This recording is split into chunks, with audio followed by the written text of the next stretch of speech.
या प्रकरणाची मुख्यमंत्री देवेंद्र फडणवीस यांनी गंभीर दखल घेतली आणि हे प्रकरण फास्ट ट्रॅक कोर्टात चालवण्यात येईल असं त्यांनी म्हटलं आणि नागरिकांना शांततेचं आवाहनही केलंय।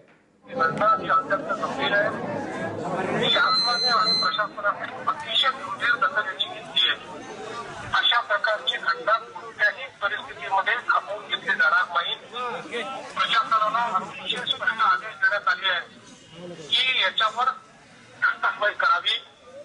कुठलाही व्यक्ती याच्यामध्ये दोषी असला तरी त्याच्यावर कारवाई झालीच पाहिजे अशा प्रकारे अतिशय स्पष्ट निर्देश दिलेले आहेत।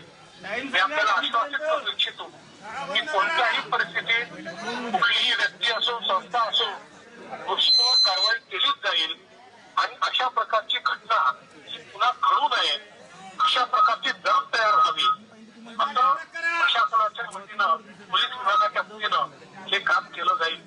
माझं सर्व पालकांना देखील माझी विनंती आहे की आपल्या भावना तीव्र आहेत आणि त्या योग्य देखील आहेत, कारण कुठल्याही परिस्थितीमध्ये अशा प्रकारची घटना घडल्यानंतर आपली मुलं ही सुरक्षित आहेत की नाही असा एक मोठा प्रश्न आपल्या मनामध्ये तयार होतो।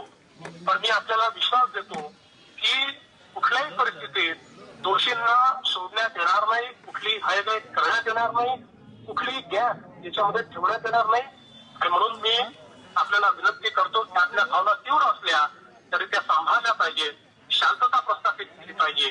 मी आपल्याला दुसरी विनंती अशी करतो, माननीय मदन भाऊ आणि आपण सर्व लोकांनी मिळून एक समिती तयार करावी की जी समिती पूर्णपणे त्या सगळ्या तपासामध्ये सहकार्य करेल आणि या तपासाची माहिती त्या समितीला वेळोवेळी आम्ही देऊ।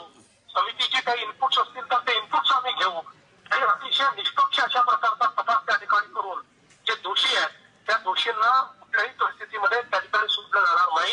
याच्याही ठिकाणी जाऊन सांगतो की या संदर्भात कारवाई करण्याकरता जे राज्यातले चांगल्यात चांगले वकील आहेत ते वकील नेमण्यात येतील।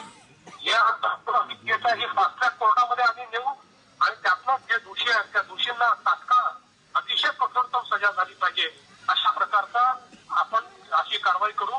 त्यामुळे कृपया आपण सर्वांनी शांतता ठेवावी आणि शांत डोक्यानं पण अतिशय